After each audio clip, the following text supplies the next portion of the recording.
Hello everyone, welcome to my new video and channel. कैसे हैं आप सभी लोग? आशा करती हूँ आप सभी लोग अच्छे होंगे, स्वस्थ होंगे और पढ़ाई कर रहे होंगे।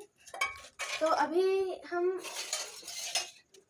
फिजिक्स का चैप्टर फर्स्ट आप लोगों ने देखा होगा क्लास 12th में, वैद्युत से रिलेटेड है।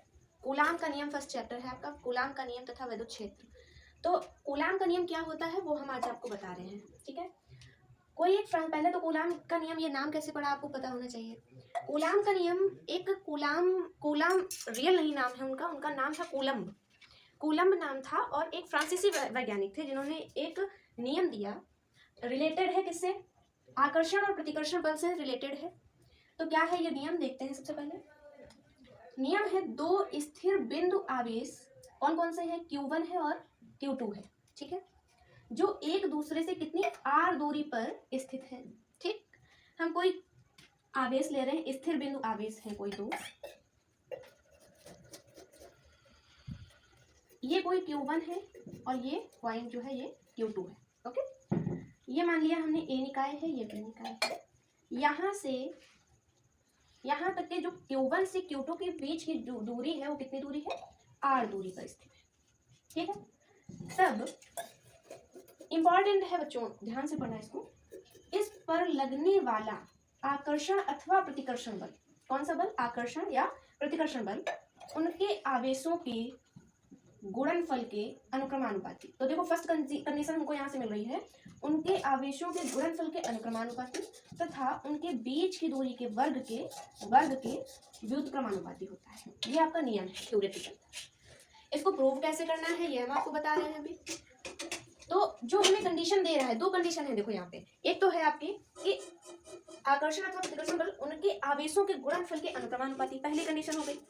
सेकंड कंडीशन क्या है, उनके बीच की दूरी के वर्ग के व्युत्क्रमानुपाती, ये सेकंड कंडीशन। तो हम यहाँ पे लिखेंगे पहली कंडीशन, F प्रोपोर्शनल है इसके गुणनफल के अनुक्रमानुपाती, दोनों आवेशों के गुणनफल के, तो Q1 और Q2, ये हमारी फर्स्ट कंडीशन बन गई।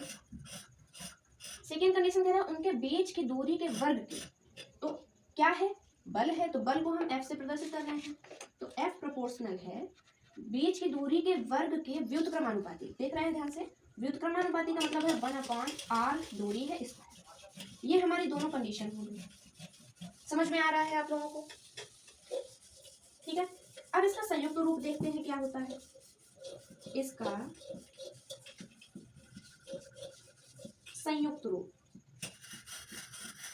ठीक है, तो क्या बन जाएगा, F प्रोपोर्शनल है Q1 Q2 upon r square. समझ में आ रहा है। अच्छा, यहाँ पे हम कोई कांस्टेंट मान लेते हैं, F इज इक्वल टू, इसको हम कांस्टेंट मान लेते हैं, K कोई है, और Q1 Q2 upon r square. यहाँ तक किसी को कोई प्रॉब्लम, यहाँ तक किसी को कोई प्रॉब्लम हो तो कमेंट करें।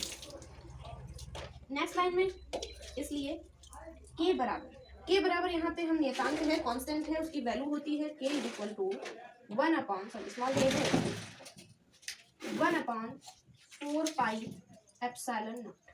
समझ में आ रहा है, एप्सिलॉन नॉट।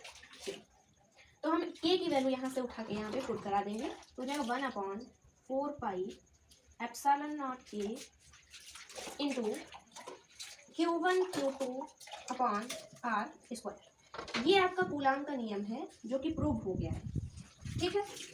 यहाँ तक आपको कोई दिक्कत है, ये आपका प्रूव हो गया है। अच्छा, एक बात और है, K का मान यहाँ तो ठीक है, ये तो प्रूव हो गया। K का मान जब 1 हो जाएगा, कहाँ होता है आप लोगों को पता है, कांस्टेंट कहाँ पे बन होता है, निर्वात में, कहाँ पे, निर्वात, सॉरी गलत लिखते हैं, निर्वात में K बराबर क्या होता है, 1।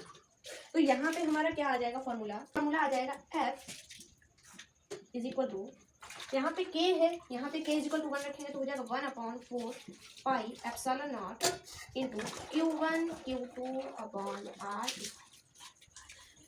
ये आपका प्रूव हो गया है।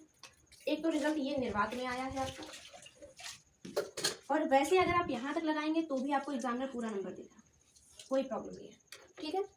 अच्छा, आप लोगों के दिमाग में, माइंड में चल रहा होगा निर्वात क्या है, तो निर्वात जो है ये ऐसा स्थान है जहाँ पे वायु भी प्रवेश नहीं करती, ठीक है, वायु भी प्रवेश नहीं करती है यहाँ पे।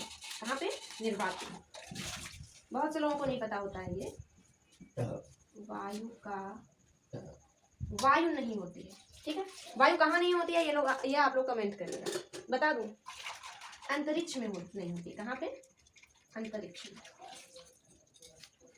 ठीक है। अच्छा ये तो हो गया। इसके अकॉर्डिंग यहाँ का मात्रक क्या होता है? एफ का मात्रक देखो, एफ का मात्रक न्यूटन मीटर स्क्वायर अपॉन। हो गया है क्वेश्चन का आंसर। कूलाम का नियम किसे कहते हैं?